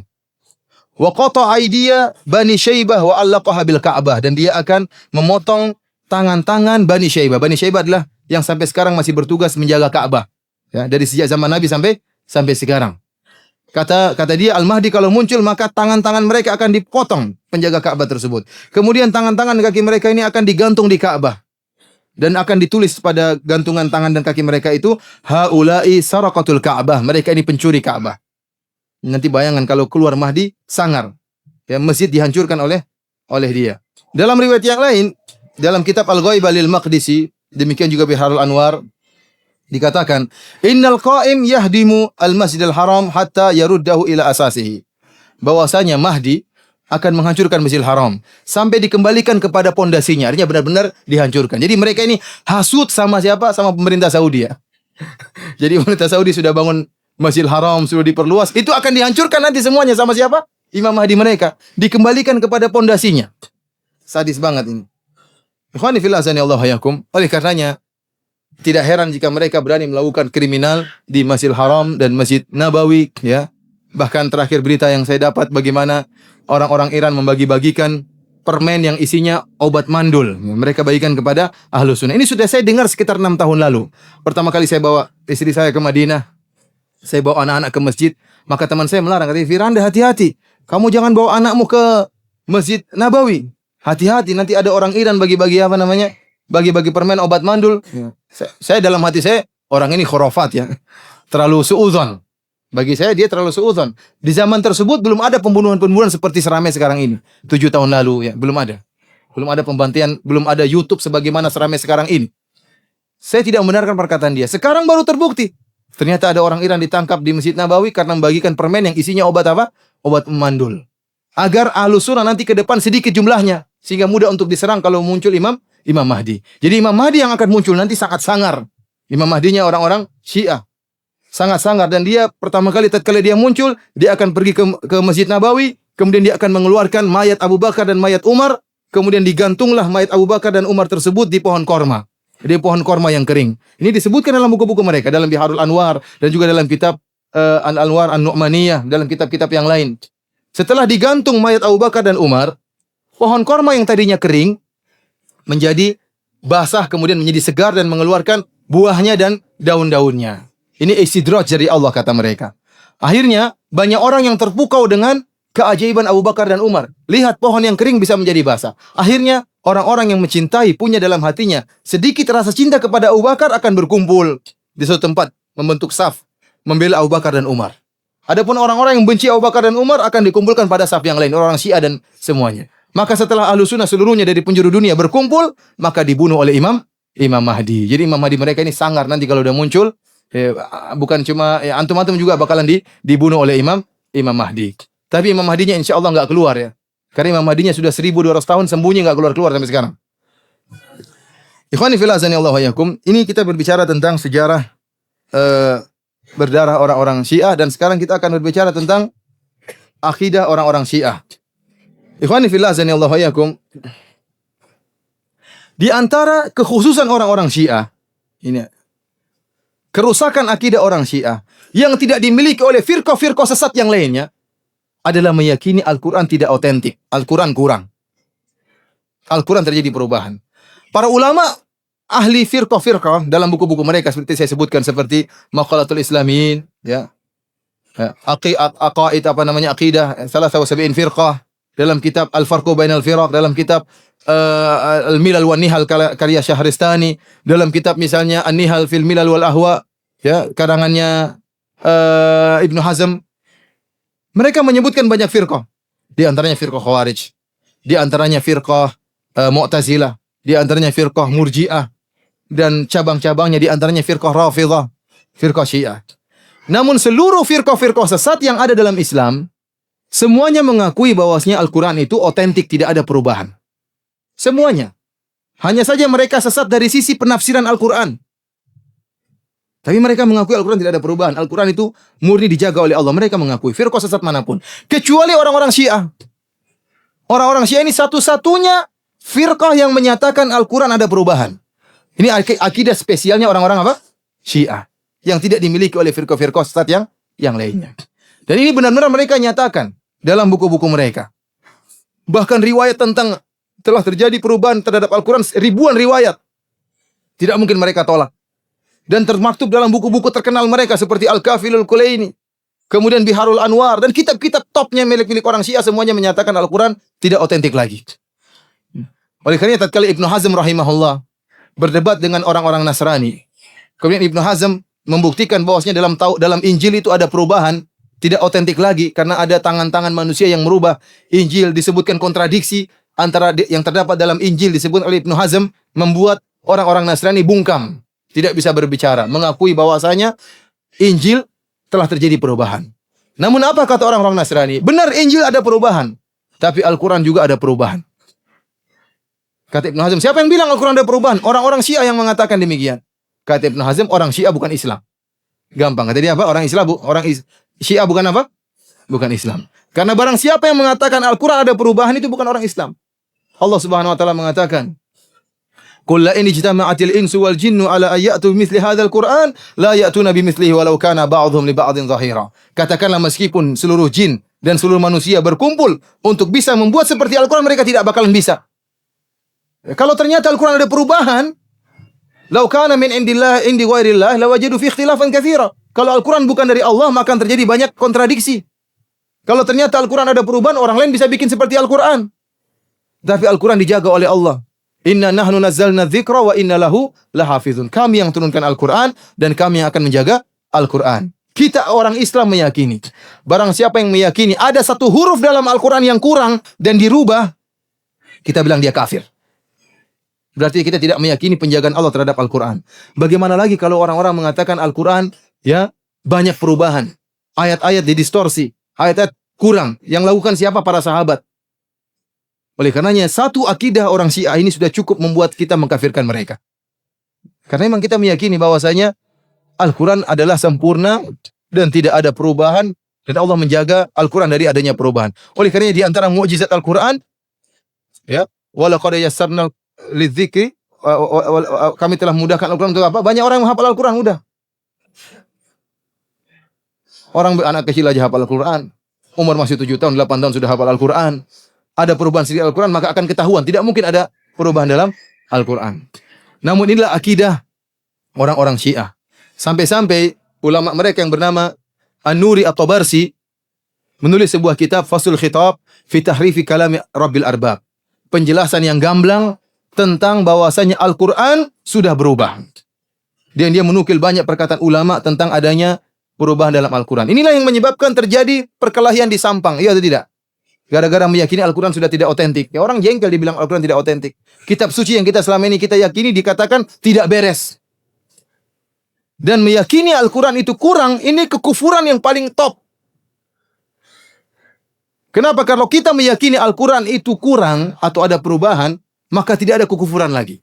Orang boleh meninggalkan sholat, orang boleh berzina. Sekarang kalau ada orang mengatakan zina itu halal, bagaimana kita membantah dia? Kita bilang dalam Al-Quran zina haram. Maka dengan mudah dia mengatakan, mungkin ayat tentang zina itu ada perubahan. Sebagaimana kata orang-orang apa? Syiah. Ada orang mengatakan jilbab tidak wajib. Kita bilang dalam Al-Quran jilbab. Itu mungkin ayat dirubah sama sahabat. Tidak bisa kita mengkafirkan orang kalau kita meyakini Al-Quran itu apa? Ada perubahan. Kalau ada yang mengatakan sholat tidak wajib, kita bilang kamu kafir. Kenapa kamu kafirkan saya? Dalam Al-Quran disebutkan Quran sholat, aqimus sholat, sholat wajib, dirikan sholat. Kata dia mungkin itu ayat yang dirubah oleh sahabat. Repot seperti ini. Jadi Syiah ini membuka pintu kesesatan selebar-lebarnya, pintu kekufuran selebar-lebarnya. Karena puncak kekufuran adalah menyatakan Al-Quran ada perubahan. Kitab suci sudah tidak ada, terus apa yang mau jadikan pegangan? Ikhwani fillah azani Allah wa iyyakum. Di antara riwayat-riwayat yang disebut dalam kitab Al-Kulaini, karangan Muhammad bin Ya'qub Al-Kulaini dalam kitab Al-Kafi, ini Al-Kafi ini seperti Sahih Bukhari dalam kata Muhibbuddin Al-Khatib, salah seorang ulama sunnah di Mesir. Al-Kafi seperti Sahih Bukhari di sisi kaum muslimin. Orang Syiah punya Sahih Bukhari namanya Al-Kafi. Orang Syiah tidak pernah beriman dengan Sahih Bukhari. Tidak pernah beriman dengan Sahih Bukhari, tidak pernah beriman dengan Sahih Muslim, tidak pernah beriman dengan Abu Daud, Nasai dan Ibnu Majah, Musnad Imam Ahmad, mereka tidak pernah imani. Namun mereka hanya menyebutkan riwayat dari Bukhari atau Muslim yang menurut mereka mendukung mazhab mereka untuk membuat kaum muslimin jadi bimbang. Sebenarnya mereka sudah punya buku sendiri. Tidak butuh dengan Sahih Bukhari, dengan Sahih Muslim. Mereka tidak pernah percaya. Mereka punya Sahih Bukhari sendiri namanya Al-Kafi Al-Kulaini. Bahkan, ya, kedudukan Al-Kafi di sisi orang Syiah lebih afdal daripada kedudukan Sahih Bukhari menurut kaum muslimin. Kenapa? Karena kata mereka, kitab Al-Kafi ini setelah dikarang oleh Muhammad bin Ya'qub Al-Kulaini, dipaparkan kepada Imam Mahdi dan sudah dicek oleh Imam Mahdi. Sahih Bukhari hanya bisa kedudukannya seperti Al-Kafi kalau Sahih Bukhari ditampakkan kepada Nabi Muhammad. Oh, ini sahih semua, baru bisa sama seperti Al-Kafi. Oleh karena mereka benar-benar memegang riwayat-riwayat dalam Al-Kafi karena sudah dicek langsung oleh siapa? Imam Mahdi. Di antara riwayat yang terdapat dari Imam Mahdi dalam kitab Al-Kafi, kata Abu Abdullah Ja'far As-Sadiq, dia mengatakan, wa inna indana la mushafa Fatimah. Sungguhnya di sisi kami ada mushaf Fatimah. Wa ma yudrihim ma mushafu Fatimah. Tahukah mereka apa itu mushaf Fatimah?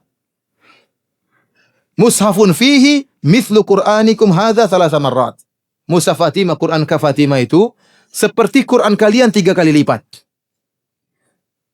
Kemudian apa kata Ja'far As-Sadiq, imam mereka? Wallahi ma fihi min Qur'anikum harfun wahidun. Demi Allah, tidak ada pada mushaf Fatimah itu satu huruf pun yang ada pada Quran kalian. Ini kegoblokannya orang Syiah. Berarti Quran mereka bukan bahasa Arab. Kata dia, Qurannya berapa kali lipat? 3 kali lipat. 3 kali lipat ini tidak ada satu huruf pun yang ada di Quran kita sama dengan padahal huruf cuma alif bata sampai ya atau tidak? Tidak ada huruf yang lain. Berarti Quran mereka bukan pakai bahasa Arab, bahasa Persia atau bahasa Jawa mungkin. Ini gobloknya mereka. Mereka bikin kedustaan tapi goblok. Kalau mereka mengatakan Quran kami 3 kali lipat dari Quran kalian, cukup selesai. Tapi mereka bodohnya nambah, kata mereka tidak ada satu huruf pun dalam Quran kita ada pada Quran kalian. Terus pakai huruf apa kalau gitu? Di antara riwayat yang mereka katakan juga dari Abu Abdullah, dari Ja'far As-Sadiq juga, dia mengatakan apa? Innal Quran alladzi ja'a bihi Jibril ila Muhammadin 17,000 ayah. Sungguhnya Quran yang diturunkan oleh Jibril kepada Muhammad 17.000 ayat. Quran kita berapa ayat? 6.000 ayat. 6.000 kali 3 berapa? 18.000. Ini juga bodoh, tidak tahu matematika. Harusnya 3 kali lipat itu 18.000. Dia bilang berapa ribu? 17.000. Bahkan Dr. Al-Qazwini, salah seorang ulama Syiah abad ini, salah seorang ulama kontemporer Syiah, dia memberi contoh tentang ayat yang kurang. Kata dia dalam surat Al-Imran ayat 33, Allah berfirman, Inna Allah astafa Adam wa Nuh wa ala Ibrahim wa ala Imran alal alamin.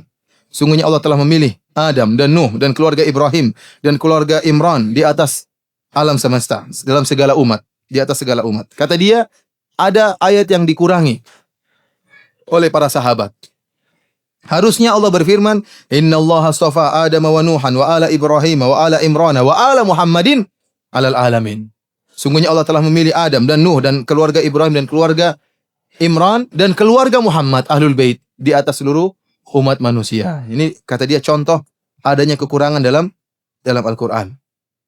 Ikhwani fillah azani Allah wa iyyakum.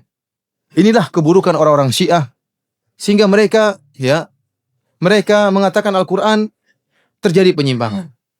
Kenapa mereka dengan tega menyatakan Al-Qur'an terjadi perubahan? Ya. Bahkan sebenarnya Al-Quran 17.000 ayat. Berarti dikurangi sekitar berapa? 11.000 ayat sudah hilang, ya enggak? Yang tertinggal berapa? 6.000 ayat. Kata mereka Al-Quran harusnya berapa ayat? 17.000 ayat. 17.000 ayat itu berkurang tinggal berapa? 6.000 ayat. 6.000 ayat itu bermasalah. Sudah dikurangi, dirubah-rubah, diacak-acak oleh para sahabat. Dan orang-orang Syiah sering bertakia, mereka mengatakan, itu Wahabi saja yang mengatakan Al-Quran itu kurang. Itu kedustaan mereka. Quran kami sama dengan Quran kalian. Lihat, kami baca Quran kami. Itu bohongnya orang-orang Wahabi. Ini takiyahnya orang-orang apa? Syiah. Kita bilang yang benar, yang kamu baca, memang Quran sama dengan Quran kami. Karena memang Mushaf Fatimah itu cuma hayalan, khurafat tidak ada. Karena mereka meyakini Quran mereka lagi dibawa sama Imam Mahdi. Ya. Capek bawa 3 jilid mungkin berapa? Sembunyi dalam gua tidak keluar-keluar bawa Al-Quran. Nanti kita akan lihat dia bukan cuma bawa Al-Quran, Taurat, Zabur juga dia bawa semuanya. Capek dia mungkin belajar 1.200 tahun belajar Al-Quran, Taurat, Injil, Zabur, Suhuf Ibrahim dan Musa semua ada sama dia. Jadi memang tidak ada Mushaf Fatimah di sini, mereka tidak ada. Cuma yang jadi masalah, benar Quran kami sama dengan Quran kalian, tetapi keyakinan kami terhadap Al-Quran tidak sama dengan keyakinan kalian terhadap Al-Quran. Orang Iran kalau di Madinah, mereka juga baca Mushaf Madinah cetakan Saudi. Memang boleh sama yang dibaca, tapi keyakinan berbeda, tidak sama keyakinan kami dengan keyakinan kalian terhadap Al-Quran. Keyakinan kami Al-Quran sempurna, tidak ada kekurangan. Keyakinan kalian terhadap Al-Quran tidak sempurna, ada kekurangan dan ada perubahan. Sebagaimana Allah kami dengan Allah kalian sama, tapi keyakinan kami terhadap Allah berbeda. Nabi Muhammad sama, Nabi Muhammad kamu dengan Muhammad kami. Tetapi keyakinan kami terhadap Nabi Muhammad tidak sama dengan keyakinan terhadap Nabi Muhammad. Alinya kami sama dengan alinya kalian. Sama atau beda? Sama, tidak ada bedanya. Tapi keyakinan kami terhadap Ali tidak sama dengan keyakinan kalian terhadap Ali bin Abi Thalib radhiyallahu taala anhu. Dan yang lebih menyedihkan ikhwani fillah azanillahu. Orang-orang Syiah, ya. Selain mereka menyatakan Al-Quran sudah terjadi perubahan, ini sudah cukup membatalkan mereka. Di antara kekufuran yang mereka lakukan terhadap Al-Quran, kata mereka, Al-Quran tidak mungkin ditafsiri kecuali oleh imam. Kecuali oleh imam. Jadi mereka mengatakan bahwasanya Al-Quran itu, ya, dijelaskan oleh Nabi kepada Ali bin Abi Thalib saja, yang lain tidak ada. Kemudian dari Ali bin Abi Thalib kepada imam berikutnya, kepada Hasan, kemudian kepada Husain. Kemudian kepada Muhammad Al-Baqir, kemudian kepada Ja'far As-Shadiq, sampai kepada Imam 12 sekarang yang lagi sembunyi di Sirdap. Sehingga mereka mengesankan bahwasanya ada agama Ahlul Bait. Ini yang sering masyarakat tertipu. Mereka mengatakan, agama kita Ahlul Bait. Kita yang lebih ngerti tentang agamanya Rasulullah SAW karena kita Ahlul Bait. Ya. Sementara orang-orang di luar Ahlul Bait, mereka tidak paham tentang agama Rasulullah. Coba kalau kamu di rumah yang lebih paham tentang agamanya bapak kita siapa? Ya kita anaknya yang lebih paham. Jadi yang lebih paham tentang agamanya Nabi Muhammad siapa? Ali bin Abi Thalib, anaknya Fatimah. Orang awam langsung termakan. Oh iya benar ya. Berarti ada agama khusus Ahlul Bait. Seakan-akan ada agama khusus Ahlul Bait, ada agama di luar untuk selain Ahlul Bait. Ini kedosaan besar. Kita bilang, ya akhi, kalau memang yang tinggal di rumah Nabi lebih paham tentang agama Nabi, kalau gitu Aisyah yang lebih paham. Lebih banyak dengan siapa? Apakah Nabi lebih banyak bersama Aisyah atau bersama Fatimah? Lebih sering bersama siapa Nabi? Sama Aisyah istrinya. Lebih sering bersama Aisyah daripada Fatimah dan Ali. Ali menikah sama Fatimah, sudah tinggal di rumah yang lain. Harusnya yang lebih ngerti agama Aisyah daripada kalian-kalian ini.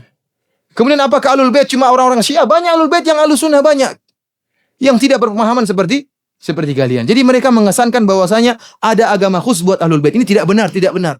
Rasulullah SAW diutus oleh Allah rahmatan lil alamin untuk seluruh umat. Wa anzalna ilaika dzikra litubayyana lin-nas ma nuzila ilaihim. Kata Allah Subhanahu wa taala, kami turunkan kepada engkau wahai Muhammad Al-Qur'an litubayyana lin-nas, agar engkau wahai Muhammad jabarkan kepada seluruh manusia. Jadi tidak ada agama khusus buat satu orang, dua orang, tidak ada. Agama ini apa namanya? Untuk semuanya. Untuk semuanya. Rasulullah SAW mengatakan, nadarallahu imra'an sami'a maqalati fa'au'aha fawa'aha. Ya. Kemudian kata Nabi SAW, farubba muballaghin au aminas sami' atau afqahu minas sami', atau kama qala Nabi SAW. Ya. Kata Nabi SAW, semoga Allah memberikan cahaya kepada orang yang mendengar perkataanku, kemudian dia sampaikan kepada yang lainnya. Memang agama ini untuk disebarkan, bukan untuk sekedar agama khusus Ahlul Bait. Ini adalah khurafat yang didengung-dengungkan oleh orang Syiah. Sekarang seakan-akan Nabi mengkhususkan Ali bin Abi Thalib dengan ilmu tertentu yang tidak diberitahukan kepada para sahabat yang lain. Ini kedustaan besar. Ini ketidakadilan. Seakan-akan yang masuk surga hanya Ahlul Bait. Terus kita yang bukan Ahlul Bait bagaimana? Yang anaknya Pak Ijo dan Pak Imin ini bagaimana? Ikhwani fillah sanallahu alaikum, ini di antara khurafat yang mereka lakukan. Pertama, mereka mengatakan Al-Quran sudah tidak otentik. Yang kedua, mereka mengatakan Al-Quran tidak mungkin ditafsiri kecuali oleh imam. Sekarang imammu mana kok belum muncul-muncul? Nah, mereka punya riwayat dari imam-imam sebelumnya. Oleh karena saya katakan tadi, riwayat mereka paling top bukan kepada Nabi, tapi kepada imam. Antum buka kitab Al-Kafilul Kulaini, semuanya qala Ja'far As-Shadiq, qala Abu Abdullah, bukan qala Muhammad sallallahu alaihi wasallam. Kenapa? Karena untuk sampai kepada Muhammad harus lewat sahabat, iya enggak? Sahabatnya kafir semua ya. Sudah riwayat enggak usah sampai. Kalau gitu riwayat tidak sampai kepada Muhammad, sampai aja kepada imam mereka. Karena bagaimana mereka bisa meriwayatkan riwayat sampai ke Rasulullah kecuali melewati apa para sahabat. Sementara para sahabat semuanya apa? Kafir. Kalau gitu riwayat mereka cuma sampai kepada imam-imam mereka. Oleh karenanya mereka mengatakan, jika imam telah berkata hujjah, imam itu seperti Nabi. Bahkan imam itu langsung dari Allah Subhanahu wa taala. Oleh karenanya bagaimana mau sama agama kita dengan agama mereka? Agama kita adalah agamanya yang dibawa oleh Muhammad sallallahu alaihi wasallam. Agama mereka adalah agamanya imam. Makanya mereka dikatakan dengan Syiah al-imamiyah. Syiah yang meyakini masalah keimaman. Bahwasanya imam merupakan rukun Islam dan imam bisa mengkhususkan Al-Qur'an dan imamlah yang paham tentang Al-Qur'an. Tidak ada yang bisa paham kecuali qayyim, kata mereka. Tidak ada yang paham tentang Al-Qur'an kecuali imam dari imam-imam mereka. Dari sini kita paham bagaimana kebatilan mereka terhadap pemahaman terhadap Al-Quran. Dan ingatlah, kita tidak bakalan bisa nyambung kalau berdebat dengan mereka. Mustahil antum bisa berdebat dengan mereka. Kenapa? Kalau antum mendatangkan ayat, ini ayatnya begitu, mereka bukan begitu tafsirnya. Itu tafsiran kalian. Tafsiran Ahlul Bait tidak seperti itu. Tidak bakalan nyambung. Inna Allah ya'murukum an tathbahu baqarah. Allah mengatakan, Nabi Musa berkata, sungguhnya Allah merintahkan kalian untuk menyembelih sapi. Kata mereka, sapi adalah Aisyah. Gimana nyambungnya? Bisa nyambung kalau mereka. Kita gimana nyambungnya? Sapi di zaman Bani Israel kok Aisyah? Mereka bisa nyambung. Kata mereka misalnya, marajal bahraini yaltaqiyan, bainahuma barzakhun la yabghiyan. Ya. Bahwasanya ada dua lautan apa? Yang bertemu. Kata mereka dua lautan ini adalah Fatimah dan Ali. bainahuma barzakhun la yabghiyan, di antara keduanya ada halangan sehingga kedua laut ini tidak bisa bertemu. Katanya halangan tersebut adalah Nabi Muhammad sallallahu alaihi wasallam. Ini tafsiran ngaco. Berarti dua laut tidak bisa bertemu, berarti Ali enggak pernah ketemu sama Fatimah ya. Tapi mereka ini laut ditafsirkan Ali dan Fatimah. Tafsiran-tafsiran tidak nyambung. Tapi menurut mereka itulah tafsiran mereka. Antum tidak bisa berdebat sama mereka karena meskipun taruhlah kita sama-sama sepakat Al-Qur'an otentik, tafsirannya bakalan berbeda. Mereka punya tafsiran kebatinan seperti tadi. Yakhruju minhuma lu'lu'u wal marjan. Keluar dari lautan tersebut lu'lu' wal marjan. Ya. Maksudnya Hasan dan Husain. Repot seperti ini. Tafsiran mereka yang kacau balau itu terdapat dalam buku-buku mereka. Oleh karena ikhwani fillah sallallahu alaihi wasallam, tatkala keyakinan kita terhadap sumber agama kita yaitu Al-Qur'an berbeda, bagaimana mungkin kita bisa bersatu dengan orang-orang Syiah, ya? Tatkala kita mengatakan lihatlah Aisyah radhiyallahu taala anha dibela oleh Allah dalam Al-Qur'an. 15 ayat Allah turunkan untuk menyatakan Aisyah bukan pezina. Kata mereka itu bukan Aisyah yang dimaksud Allah tapi Zainab. Repot seperti itu. Enggak bakalan nyambung, benar ini. Tidak bakalan nyambung dengan mereka. Dan jangan pernah berharap bersatu dengan mereka. Assalamualaikum. Jangan lupa dukung terus jalannya penyebaran dakwah ini dengan like, share, dan subscribe.